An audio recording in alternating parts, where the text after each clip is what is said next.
Hello friends, welcome to அன்னமகரம் kitchen friends. நம்ம இன்றைக்கி கோதுமை மாவு வச்சு விதவிதமான ஸ்நாக் ரெசிபி தாங்க பார்க்க போகிறோம்.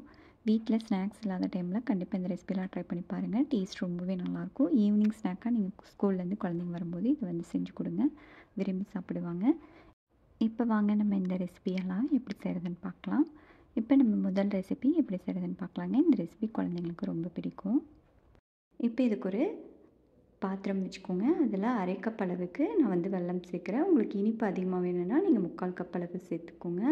அரை கப் அளவுக்கு தண்ணி சேர்த்து இதை நல்லா கரைச்சி எடுத்துக்கலாம். வெல்லம் நல்லா கரைஞ்சிருச்சுங்க. இப்போ இதை எடுத்து வச்சிடலாம், இருக்கட்டும். ஒரு மிக்சிங் பவுல் எடுத்துக்கோங்க. அதில் 2 கப் அளவுக்கு கோதுமை மாவு சேர்த்துக்கலாம். கொஞ்சமாக உப்பு சேர்த்துக்கோங்க. 2 டீஸ்பூன் அளவுக்கு ரவை சேர்த்துக்கோங்க. ரவை சேர்க்கும்போது நம்மளுக்கு நல்லா கிறிஸ்பியாக இருக்கும். இப்போ இது எல்லாத்தையும் நல்லா கலந்து விட்டுறலாம். இப்போ இது இருக்கட்டும். இப்போ ஒரு சின்ன பேன் வச்சு 2 டீஸ்பூன் அளவுக்கு நெய் சேர்த்துட்டு இதை நல்லா சூடு பண்ணி எடுத்துக்கலாம். உங்களுக்கு நெய் வேண்டாட்டி நீங்கள் எண்ணெய் கூட சேர்த்துக்கலாம். இதை நல்லா சூடுபடுத்திட்டு சேர்த்துக்கோங்க. அப்போ தான் நம்மளுக்கு நல்லா மாவு வெந்து வரும்போது டேஸ்ட்டு நல்லாயிருக்கும். நல்லா சூடு பண்ணி சேர்த்துக்கோங்க. இப்போ இதை நல்லா கலந்து விட்டுடலாம். சூடாக இருக்குது, கொஞ்சம் பார்த்து கலந்து எடுத்துக்கோங்க. இப்போ இதை கலந்து எடுத்து நம்ம இந்த மாதிரி பிடிச்சு பார்க்கும்போது இந்த பக்குவத்துக்கு இருக்கணுங்க. அப்போ தான் நம்மளுக்கு கரெக்டாக இருக்கும். உங்களுக்கு நெய் பத்தாத மாதிரி இருந்துச்சுன்னா திரும்ப கூட சூடு பண்ணி சேர்த்துக்கோங்க. இப்போ பாருங்கள், நம்மளுக்கு இந்த மாதிரி பிடிச்சு பார்க்கும்போது கரெக்டாக இருக்கும். சிறு சிறு கட்டிகள் இருந்துச்சுன்னா நல்லா உடச்சி விட்டுட்டு நல்லா கலந்து எடுத்துக்கோங்க. இப்போ நம்ம வெள்ளை தண்ணியை இது கூட சேர்த்துக்கலாம். இது கூட வாசனைக்காக அரை டீஸ்பூன் அளவுக்கு ஏலக்காய் தூள் சேர்த்து நல்லா கலந்து விட்டுக்கோங்க. இது இனிப்பு மைல்டாக தாங்க இருக்கும். உங்களுக்கு இனிப்பு அதிகமாக வேணும்னா நீங்கள் 3/4 கப் அளவுக்கு வெல்லம் சேர்த்திங்கன்னா நல்லா டேஸ்ட்டாக இருக்கும் இன்னுமே. இப்போ கொஞ்சமாக தண்ணி தெளித்து இதை நல்லா பிசைஞ்சு எடுத்துக்கலாங்க. அதிகமாக தெளிச்சிடாதீங்க, கொஞ்சம் கொஞ்சமாக தெளித்து பிசைஞ்சு எடுத்துக்கோங்க. ரொம்ப சாஃப்டாக பிசைய வேண்டியது இல்லைங்க, கொஞ்சம் செமி சாஃப்டாக பிசைஞ்சு எடுத்துக்கோங்க. பாருங்கள், இந்த மாதிரி இருக்கணும். இப்போ இதை ஒரு 10 நிமிஷம் நம்ம நல்லா ஊற வச்சிடலாம், இருக்கட்டும். இப்போ ஒரு 10 நிமிஷம் கழித்து திரும்பவும் எடுத்து ஒரு தடவை கொஞ்சம் நல்லா பிசைஞ்சு எடுத்துக்கோங்க. ரவை நம்மளுக்கு ஊறி வருங்க. அதனால் முதல்ல கொஞ்சம் இலக்கமாக இருக்கிற மாதிரி பிசைஞ்சு வச்சுக்கோங்க. அப்போ தான் நம்மளுக்கு ஊறி வரும்போது கரெக்டாக இருக்கும். இப்போ இது திரும்பவும் ஒரு தடவை பிசைஞ்சிட்டு நம்ம இதில் பாதி மாவு எடுத்துக்கலாம். திரும்ப இருக்கிறத மூடி போட்டு க்ளோஸ் பண்ணி வச்சுக்கோங்க. இப்போ இதை நம்ம தேய்ச்சி எடுத்துடலாம். ரொம்ப திக்காகவும் தேய்க்கக்கூடாதுங்க, ரொம்ப லேஸாகவும் தேய்க்கக்கூடாது. இப்போ இதில் இருக்கிற அளவுக்கு தேய்ச்சி எடுத்திங்கன்னா நம்மளுக்கு கரெக்டாக இருக்கும். அப்போ தான் ஒன்று போல் புரிஞ்சு வருங்க, இல்லைன்னா உள்ளே வேகாத மாதிரி இருக்கும். இப்போ பாருங்கள், நம்ம நல்லா தேய்ச்சி எடுத்தாச்சு. இதோட ஒரு பகுதிகளை நம்ம முதல்ல கட் பண்ணி எடுத்துக்கலாம். இந்த அளவுக்கு வர மாதிரி நீங்கள் தேய்ச்சி எடுத்துக்கோங்க. இப்போ இதை சின்ன சின்ன ஸ்கொயராக நம்ம கட் பண்ணிக்கலாம். செய்கிறது ஈஸியாக தாங்க இருக்கும், கஷ்டமெல்லாம் இருக்காது. அதிக டைமும் எடுக்காதுங்க. ஒரு 15லேருந்து 20 நிமிஷத்துக்குள்ளே நம்ம செஞ்சிடலாம். இப்போ இதே மாதிரி எல்லாத்தையும் நீங்கள் கட் பண்ணி எடுத்து வச்சுக்கோங்க. அதுக்கப்புறமா நம்ம பொரிச்சு எடுத்துடலாம். முடிஞ்ச அளவுக்கு எல்லாமே ஒரே அளவு இருக்கிற மாதிரி கட் பண்ணிக்கோங்க. அப்போ தான் நம்மளுக்கு எல்லாமே ஒரே ஈவனாக பொரிஞ்சு வரும். இப்போ எண்ணெய் நல்லா சூடானதும் இதை நம்ம போட்டு பொரிச்சு எடுத்துடலாங்க. பொரிக்கும்போது மீடியம் ஃப்ளேமில் வச்சு பொரிங்க. ஹையில் வச்சு பொரிச்சிங்கன்னா நம்மளுக்கு தேஞ்சு போயிடும். குறைவான தீயில் வச்சு பொரிச்சிங்கன்னா நம்மளுக்கு ஹார்டாக இருக்கிற மாதிரி இருக்கும்.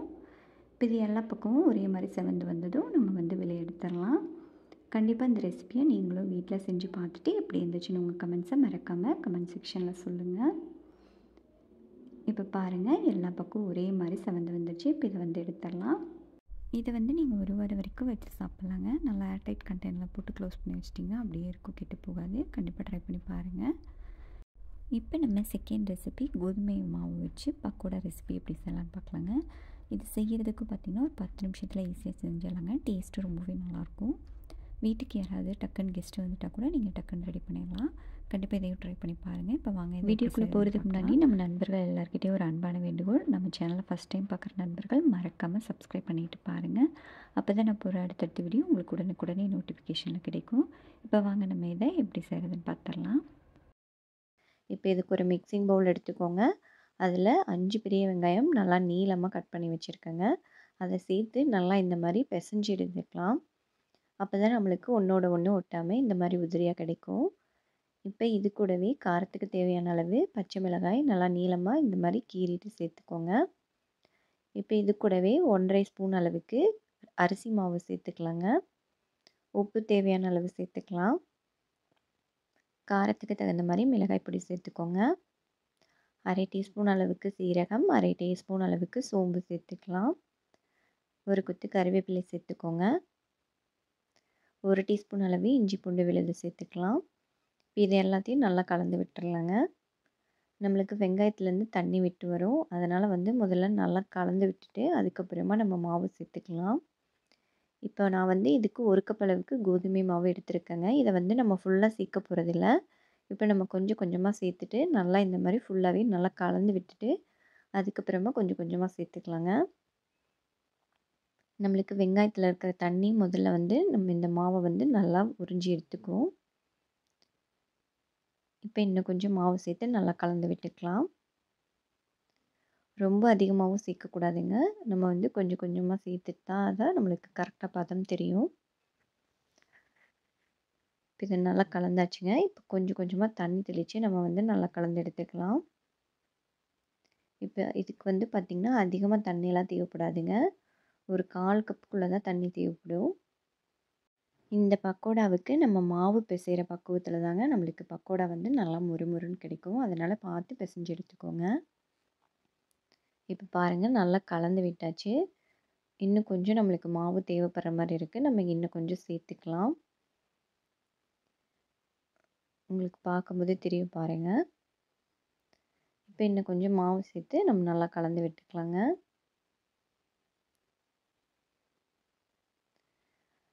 இப்போ லைட்டாக தண்ணி தெளித்து நல்லா பிசைஞ்சு எடுத்துக்கோங்க.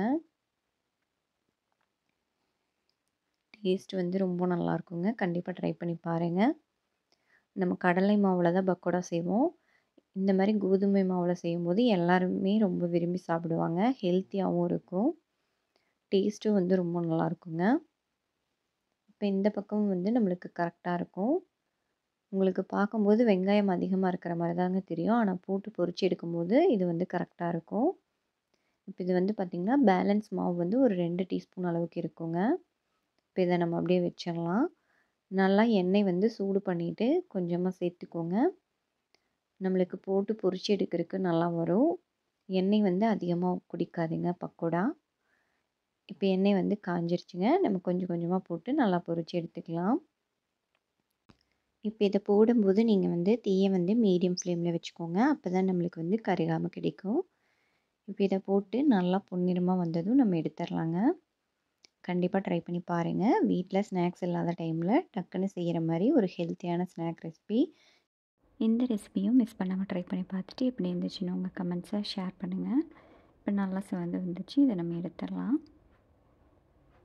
இப்போ நம்ம அடுத்ததை பார்த்திங்கன்னா ஒரு ஹெல்த்தியான போண்டா ரெசிபி, இனிப்பு போண்டா ரெசிபி தாங்க. இதுவும் குழந்தைங்களுக்கு ரொம்ப பிடிக்குங்க. இதையும் நீங்கள் 2-3 நாள் வரைக்கும் வச்சு சாப்பிட்லாம், கெட்டு போகாது. கண்டிப்பாக இந்த ரெசிபியும் ட்ரை பண்ணி பாருங்கள். டேஸ்ட் ரொம்பவே நல்லாயிருக்கும். இப்போ வாங்க நம்ம இதையும் எப்படி செய்கிறதுன்னு பார்க்கலாம். இப்போ இதுக்கு ஒரு மிக்ஸி ஜார் எடுத்துக்கோங்க. அதில் வாசனைக்காக 4 ஏலக்காய் சேர்த்துடலாம். இப்போ இது கூடவே 3/4 கப் அளவுக்கு நான் சர்க்கரை சேர்க்குறேங்க. உங்களுக்கு இனிப்பு கொஞ்சம் கம்மியாக வேணும்னா நீங்கள் 1/2 கப் அளவுக்கு சேர்த்து இதை நல்லா பவுட்ரு பண்ணி எடுத்துக்கோங்க. இப்போ இது இருக்கட்டும். இப்போ இது கூட 3 வாழைப்பழம் சேர்க்குறேங்க. நீங்கள் பெருசாக இருந்துச்சுன்னா 2 சேர்த்தா போதுமானதாக இருக்கும். இதை கட் பண்ணிவிட்டு நம்ம மிக்ஸி ஜாரில் சேர்த்து நல்லா பேஸ்ட்டாக அரைச்சி எடுத்துடலாம். அரைச்சிட்டு இது ஒரு மிக்சிங் பவுலில் மாற்றிக்கோங்க. இப்போ இது கூடவே கொஞ்சமாக உப்பு சேர்த்துக்கோங்க. உப்பு சேர்க்கும்போது நம்மளுக்கு இனிப்பு சுவை நல்லா எடுத்து கொடுக்கும். 1/4 டீஸ்பூன் அளவுக்கு பேக்கிங் சோடா சேர்த்து இதை நல்லா கலந்து விட்டுக்கலாம். இப்போ இதை நல்லா கலந்து விட்டுட்டு இது கூடவே 1 கப் அளவுக்கு கோதுமை மாவு சேர்த்துடலாங்க. இதையும் சேர்த்துட்டு நல்லா கலந்து விட்டுக்கோங்க. இப்போ இதுக்கு தண்ணி தேவைப்பட்டால் நீங்கள் சேர்த்துக்கலாம். நான் எதுவும் சேர்க்கலை. வாழைப்பழம் நல்லா பழுத்திருந்துச்சுங்க. அதனால் நான் தண்ணி எதுவும் சேர்க்கலை. நீங்கள் எந்த அளவுக்கு வாழைப்பழம் எடுக்கிறீங்களோ அதுக்கு தகுந்த மாதிரி தண்ணி தேவைப்பட்டால் சேர்த்து நல்லா கலந்து எடுத்துக்கோங்க. செய்கிறது ஒரு 10 நிமிஷத்தில் செஞ்சிடலாங்க. இதை ஒரு 2-3 நாள் வரைக்கும் நீங்கள் வச்சு சாப்பிட்லாம், கெட்டு போகாது. இப்போ இது பாருங்கள், நம்ம எடுத்து போடும்போது இந்த பக்குவத்துக்கு இருக்கணும். உங்களுக்கு இன்னும் கொஞ்சம் கொழகொழப்பு தன்மை வேணும்னா நீங்கள் கொஞ்சம் தண்ணி சேர்த்து நல்லா கலந்து விட்டு எடுத்துக்கலாம். இப்போ இதை நம்ம பொரிச்சு எடுத்துடலாங்க. எண்ணெய் வந்து நல்லா காஞ்சிருச்சு. இதை வந்து நம்ம போண்டா மாதிரி போட்டு பொரிச்சு எடுத்துடலாம். இதை வந்து லோலேருந்து மீடியம் ஃப்ளேமில் வச்சு பொரிச்சு எடுத்துக்கோங்க. அப்போ தான் நம்மளுக்கு உள்ளே வந்து நல்லா வெந்து வரும். இல்லைன்னா உள்ளே வந்து மாவு மாதிரி இருக்குது, வெளியில் மட்டும் நல்லா கலர் மாதிரி வந்துடும். இப்போ இதை நல்லா இந்த மாதிரி கலந்து விட்டுட்டே இருங்க. எண்ணெயோட சலசலப்பு முழுவதும் அடங்கினதும் இதை நம்ம வந்து வெளியே எடுத்துடலாம். கண்டிப்பாக இந்த ரெசிபியை செஞ்சு பாருங்கள். டேஸ்ட்டு ரொம்ப நல்லாயிருக்கும், குழந்தைங்களுக்கு ரொம்ப பிடிக்கும். இப்போ நம்ம அடுத்ததாக கோதுமை மாவு வச்சு கார பூண்டா ரெசிபி எப்படி செய்யலான்னு பார்க்கலாங்க. இதுவும் ஒரு 10 நிமிஷத்தில் செஞ்சிடலாங்க. டேஸ்ட்டு ரொம்ப நல்லாயிருக்கும்.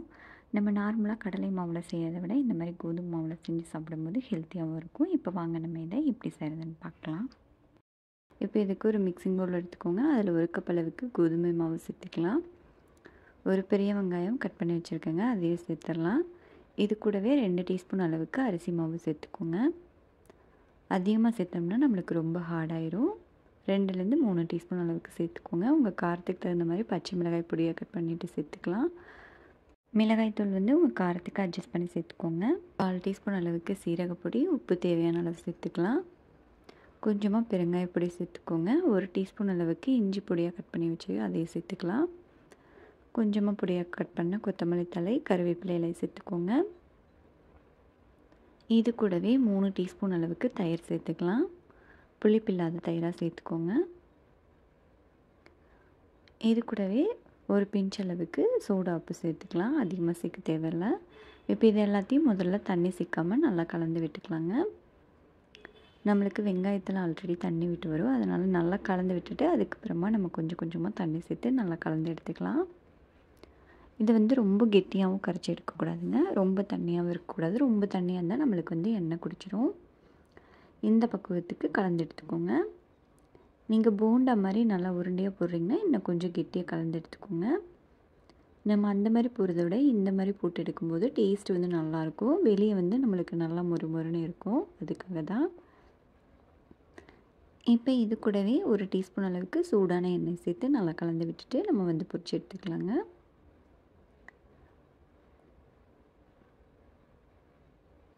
இப்போ பாருங்கள், நம்ம நல்லா கரைச்சி எடுத்தாச்சு. எண்ணெயும் நல்லா காஞ்சிருச்சு. இதை வந்து நம்ம போட்டு பொரிச்சு எடுத்துடலாம். எண்ணெய் வந்து நல்லா காஞ்சதும் மீடியமில் போட்டு பொரிச்சு எடுத்துக்கோங்க. டேஸ்ட்டு நல்லாயிருக்கும், கண்டிப்பாக ட்ரை பண்ணி பாருங்கள். இந்த மாதிரி மழை சமயத்தில் நம்ம டக்குன்னு வீட்டில் இருக்கிற பொருள் வச்சு இன்ஸ்டண்ட்டாக ஒரு ஸ்நாக் வந்து நம்ம செஞ்சிடலாம். ஹெல்த்தியாகவும் இருக்குங்க, டேஸ்ட்டாகவும் இருக்கும். இப்போ இதை நல்லா திருப்பி விட்டுட்டு 2 பக்கம் நல்லா செவந்து வந்தது, இதை நம்ம எடுத்துடலாம். கண்டிப்பாக இந்த ரெசிபி எப்படி இருந்துச்சுன்னு செஞ்சு பார்த்துட்டு கமெண்ட்ஸை ஷேர் பண்ணுங்கள். இப்போ நம்ம அடுத்ததாக கோதுமை வச்சு ஒரு ஹெல்த்தியான லட்டு ரெசிபி தாங்க பார்க்க போகிறோம். இதுவும் டேஸ்ட்டு நல்லாயிருக்குங்க, டிஃப்ரெண்ட்டாகவும் இருக்கும். இப்போ வாங்க நம்ம இந்த சிம்பிளான ரெசிபியை எப்படி செய்கிறதுன்னு பார்க்கலாம். இப்போ இதுக்கு ஒரு மிக்ஸி ஜார் எடுத்துக்கோங்க. அதில் 3/4 கப் அளவுக்கு தேங்காய் சேர்த்துக்கலாங்க. இப்போ இதை வந்து நம்ம நல்லா அரைச்சி எடுத்துக்கலாம். பாருங்கள், இந்த மாதிரி நல்லா உதிரியாக வர அளவுக்கு நல்லா அரைச்சிக்கோங்க. ரொம்ப பேஸ்ட்டாக அரைக்கக்கூடாது, இந்த அளவுக்கு அரைச்சி எடுத்துக்கோங்க. இப்போ இதை வந்து நம்ம வந்து ஒரு தவாவில் போட்டு நல்லா வறுத்து எடுத்துக்கலாங்க.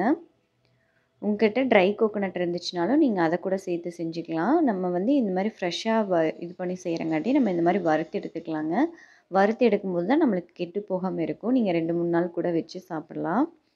இப்போ இது பாருங்கள், நல்லா வறுபட்டு வந்துருச்சு. கலரும் மாறக்கூடாதுங்க, லோ ஃப்ளேமில் வச்சு நல்லா வறுத்துக்கோங்க.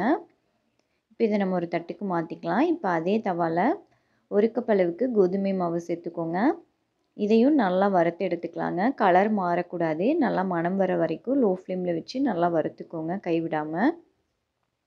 இப்போ உங்களுக்கு பார்க்கும்போதே தெரியும் நல்லா வறுபட்டுடுச்சு, கலர் மாறல பாருங்கள். இப்போ இதையும் நம்ம எடுத்துடலாம். இப்போ சின்ன பாத்திரம் வச்சுக்கோங்க. அதில் 1 கப் அளவுக்கு வெல்லம் சேர்த்துக்கலாம். 1 கப் அளவுக்கு தண்ணி சேர்த்துக்கோங்க. இப்போ இதை வந்து நல்லா கரைச்சி எடுத்துக்கலாங்க. நம்மளுக்கு இதுக்கு பாகுபதம் தேவையில்லை, நம்ம வந்து கரைச்சி எடுத்தால் மட்டும் போதும். இப்போ வெல்லம் நல்லா கரைஞ்சிருச்சுங்க, இதை நம்ம எடுத்துடலாம். இப்போ நம்ம மாவு வந்து திரும்பவும் அடுப்பில் வச்சு அது கூடவே நம்ம வந்து தேங்காய் சேர்த்துக்கலாங்க. கொஞ்சமாக தேங்காய் வச்சுக்கோங்க. நம்ம வந்து அதை வந்து கடைசியாக வந்து பரட்டி எடுக்கிறதுக்கு வேணும். உங்களுக்கு வேண்டாம் அப்படின்னா நீங்கள் ஃபுல்லாகவே சேர்த்துடலாம். 4 ஏலக்காய் தட்டி பொடி பண்ணி எடுத்து வச்சுருக்கேன், அதையும் சேர்த்து எல்லாத்தையும் முதல்ல நல்லா கலந்து விட்டுறலாம். நல்லா கலந்து விட்டதுக்கப்புறமா நம்ம வந்து வெள்ளை தண்ணியை வந்து இதில் வடித்து சேர்த்துக்கலாங்க. தண்ணி வந்து நல்லா சூடாக இருக்கணும். ஆறிடுச்சுன்னா நீங்கள் திரும்பவும் சூடு பண்ணிக்கோங்க. இப்போ இதை வந்து நல்லா கலந்து விட்டுறலாம். இப்போ வந்து நல்லா லோ ஃப்ளேம் வச்சு நல்லா கலந்துக்கோங்க. நம்மளுக்கு வந்து மாவு வந்து இதுலேயே நல்லா வெந்து வந்துடும். இப்போ நல்லா இந்த அளவுக்கு கலந்ததுக்கப்புறமா நம்ம மூடி போட்டு 1லேருந்து ஒரு 2 நிமிஷம் வந்து நம்ம அப்படியே மூடி வச்சிடலாங்க. நம்ம மாவை மூடி வைக்கும்போது நம்மளுக்கு இன்னும் வந்து நல்லா வெந்து வந்துடும் மாவு. நம்ம ஆல்ரெடி நல்லா வறுத்து எடுத்துருக்கிறங்காட்டி சீக்கிரமாக வெந்து வந்துடுங்க. இப்போ உங்களுக்கு பார்க்கும்போதே தெரியும், நல்லா இந்த மாதிரி தொட்டு பார்த்திங்கன்னா வந்து நம்மளுக்கு ஒட்டாமல் வரும் மாவு. பாருங்கள், உங்களுக்கு எடுத்து பார்க்கும்போது நல்லா இருக்குது பாருங்கள். நம்மளுக்கு வந்து நல்லா வெந்து வந்துருச்சு. இப்போ இதை வந்து நம்ம எடுத்துடலாங்க. இப்போ இதை வந்து நம்ம நல்லா வந்து எல்லாத்தையும் ஒன்றா நல்லா பிசைஞ்சு எடுத்துக்கலாம். அப்படி உங்களுக்கு வேகாத மாதிரி இருந்துச்சுன்னா நீங்கள் இட்லி பாத்திரத்துக்கு கூட வச்சு வேக வச்சு எடுத்துக்கலாம். ஆனால் இதுவே வெந்து வந்துடும். இப்போ உங்களுக்கு தேவையான அளவு எடுத்து உருண்டை பிடிச்சி நம்ம எடுத்து வச்சுருந்த அந்த மீதம் உள்ள கோகனட்டில் வந்து நம்ம இந்த மாதிரி பெரட்டி எடுத்து நம்ம கொடுக்கலாங்க. டேஸ்ட் வந்து ரொம்ப நல்லாயிருக்கும். கண்டிப்பாக ட்ரை பண்ணி பாருங்கள். இப்போ நம்ம லாஸ்ட் ரெசிபியாக கோதுமை மாவு வச்சு ஹெல்த்தியான முறுக்கு ரெசிபி எப்படி செய்கிறதுன்னு பார்க்கலாங்க. இது செய்கிறதுக்கு ஒரு 10 நிமிஷம் போதும். ஆனால் நீங்கள் வந்து ஒரு வாரம் வரைக்கும் வச்சு ஸ்டோர் பண்ணி சாப்பிட்லாம், கெட்டு போகாது. நல்லா ஏர்டைட் பாக்ஸில் வச்சு ஸ்டோர் பண்ணிட்டிங்கன்னா கெட்டு போகாமல் கிறிஸ்பியாக இருக்கும். இப்போ வாங்க இதை எப்படி செய்கிறதுன்னு பார்க்கலாம். இப்போ இதுக்கு நான் 1 கப் அளவுக்கு கோதுமை மாவு எடுத்துருக்கேங்க. நீங்கள் வீட்டில் இருக்கிற ஏதாவது ஒரு பவுலில் அளந்து எடுத்துக்கலாம். இது வந்து ஒரு 200 கிராம் அளவுக்கு வரும். இப்போ இதை வந்து நம்ம இட்லி துணியில் போட்டு இதை வந்து வேக வச்சு எடுத்துக்கலாம். ஈரம் இல்லாத இட்லி துணி எடுத்துக்கோங்க. இட்லி பாத்திரத்து மேலே வச்சு இதை வந்து நல்லா வேக வச்சு எடுத்துக்கலாம். இப்போ இதை இட்லி பாத்திரத்தில் வச்சிடலாங்க. மூடி போட்டு க்ளோஸ் பண்ணி ஒரு 10 நிமிஷம் இருக்கட்டும். உங்கள் மாவோட அளவுக்கு தகுந்த மாதிரி நீங்கள் நல்லா வேக வச்சு எடுத்துக்கோங்க. இப்போ பாருங்கள், ஒரு 10 நிமிஷம் ஆயிடுச்சு. நம்மளுக்கு மாவு வந்து நல்லா வெந்துருச்சு. நல்லா கெட்டியாக இருக்குது பாருங்கள். நம்மளுக்கு உடச்சி விட முடியாத அளவுக்கு இருக்குது. இப்போ இது நல்லா ஆறி வரட்டும். இப்போ பாருங்கள், நல்லா ஆறுனதும் நம்மளுக்கு மாவு வந்து நல்லா உடச்சி விடுற மாதிரி வந்துடுச்சு. கைகளெல்லாம் உடச்சி விட முடியாது. அதனால் இதை வந்து நீங்கள் மிக்ஸி ஜாருக்கு மாற்றிக்கோங்க. மிக்ஸியில் வந்து ஈரெல்லாம் எதுவும் இருக்கக்கூடாது. நல்லா காய வச்சுட்டு மாற்றிக்கோங்க. இப்போ இதை வந்து நல்லா பவுடராக அரைச்சி எடுத்துக்கலாம். இதை உங்களுக்கு பார்க்கும்போது கொஞ்சம் அரிசி மாவு பதத்துக்கு இருக்கும் நம்ம வேக வச்சு எடுத்தங்காட்டி. இப்போ இதில் காரத்துக்கு தகுந்த மாதிரி மிளகாய் பொடி, 1/2 டீஸ்பூன் அளவுக்கு ஓமம் சேர்த்துக்கோங்க. கையில் சேர்த்து இந்த மாதிரி நல்லா நசுக்கிட்டு சேர்த்துக்கோங்க. அப்போ தான் நல்லா வாசனையாக இருக்கும். இப்போ இதுக்கு தேவையான அளவு உப்பு சேர்த்து இதை வந்து நல்லா கலந்து விட்டுக்கலாம். இப்போ இதை நல்லா கலந்து விட்டுட்டு இது கூடவே 2 டீஸ்பூன் அளவுக்கு நெய் சேர்த்துக்கலாங்க. உங்களுக்கு நெய் வேண்டாட்டி நீங்கள் வந்து எண்ணெய் கூட சேர்த்துக்கலாம். இப்போ நெய் சேர்த்துட்டு இதை வந்து நல்லா கலந்து விட்டுடலாம். நல்லா கலந்து விட்டுட்டு இது கூட கொஞ்சம் கொஞ்சமாக தண்ணி சேர்த்து இதை வந்து நல்லா பிசைஞ்சு எடுத்துக்கலாம். டேஸ்ட்டும் நல்லாயிருக்குங்க. கண்டிப்பாக அதை ட்ரை பண்ணி பாருங்கள். செய்கிறதுக்கும் அதிக டைம் எடுக்காது.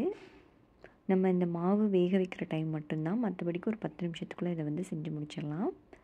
பாருங்கள், இந்த மாதிரி நல்லா பிசைஞ்சு எடுத்துக்கோங்க. நான் வந்து இன்றைக்கி ஸ்டார் அச்சில் தான் பிழிஞ்சு எடுக்க போகிறேன். அதுக்கு முன்னாடி முறுக்கச்சில் கொஞ்சமாக எண்ணெய் தடவிக்கலாம். இப்போ தேவையான அளவு மாவு எடுத்து நம்ம அச்சில் சேர்த்துக்கலாம்.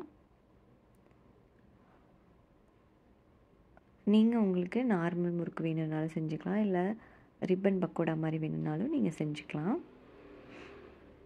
இதை வந்து நம்ம ஃபஸ்ட்டு ஒரு கிச்சன் டவலில் வந்து எல்லாத்தையும் புழிஞ்சு விட்டுட்டு அதுக்கப்புறமா நீங்கள் பொரிச்சு எடுத்துக்கோங்க. பேலன்ஸ் இருக்கிற மாவை இந்த மாதிரி வந்து க்ளோஸ் பண்ணிக்கோங்க. அப்போ தான் நம்மளுக்கு காஞ்சி போகாது. இந்த மாதிரி நம்ம சுற்றி வச்சுட்டு அதுக்கப்புறமா பொரிச்சு எடுத்தோம்னா ஈஸியாக இருக்கும்.